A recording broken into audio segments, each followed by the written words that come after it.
South Korea's quest for a nuclear submarine stalls right in Washington. Promises made, deals teased.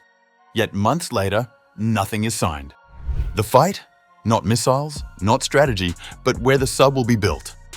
As North Korea speeds ahead, Seoul and Washington clash over technology, timelines, and control. A naval race hangs in the balance.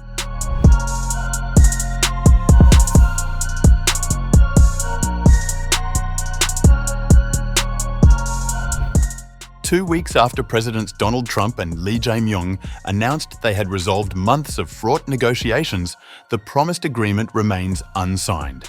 The delay centers on a singular issue that has exposed competing visions between Seoul and Washington, where South Korea's first nuclear-powered submarine will actually be built. The timeline tells its own story. Trump and Lee met on the sidelines of an Asia-Pacific forum in South Korea on October 29th. Officials promised a fact sheet would follow shortly, outlining security arrangements including the submarine alongside a sweeping trade deal first announced at their July summit. That document has yet to materialize. Since the matter of building a nuclear-powered submarine has been raised, each of the U.S. departments seems to need some time to adjust their opinions. Reuters reports that a senior presidential official in Seoul said on November 8th that relevant American departments continue to provide feedback while adjustments to wording proceed. The submarine question has become tangled with broader negotiations over a $350 billion investment package Seoul proposed to minimize tariffs under Trump's economic agenda. South Korea pledged $150 billion specifically for shipbuilding cooperation, an initiative designed to appeal to Trump's focus on reviving American manufacturing. Yet, the president's own social media posts have complicated matters. Trump stated the submarine was approved but would be built at a U.S. shipyard. Lee's position contradicts this directly. The South Korean leader raised the request publicly during their October meeting, seeking Washington's blessing to construct the vessel domestically. The decision carries weight beyond Seoul's naval capabilities, particularly as North Korea apparently builds its first nuclear ballistic missile submarine with Russian technical support. Captain Suk-jun Yoon, a retired South Korean naval officer now with the Korea Institute for Military Affairs, outlined the broader strategic picture in the South China Morning Post.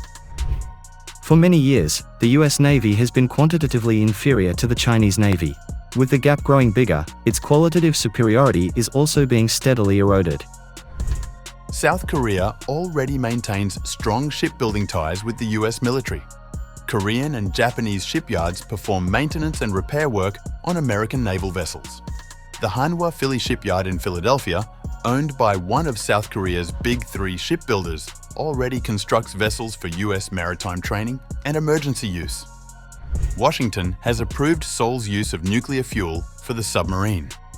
The remaining obstacles involve technical details and technology transfer questions that analysts suggest reflect American reluctance to share sensitive systems. South Korean naval officials and the domestic defense industry favor a fully indigenous design. A small modular nuclear reactor designed by Hyundai's shipbuilding division for container ships has emerged as a candidate, alongside vertical weapons launching systems already in use on the Navy's most advanced submarines. American preferences lean towards the Virginia-class submarine design. Such a choice would keep commercial profits largely in the US and limit technical benefits to the Korean industry, though it would likely accelerate the timeline and ease authorization concerns in Washington.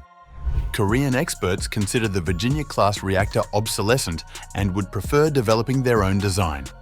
The submarine project faces domestic competition for funding. South Korea's ambitious Korean next-generation destroyer program aims to design and build 6 destroyers to replace older warships. That project has already faced significant delays.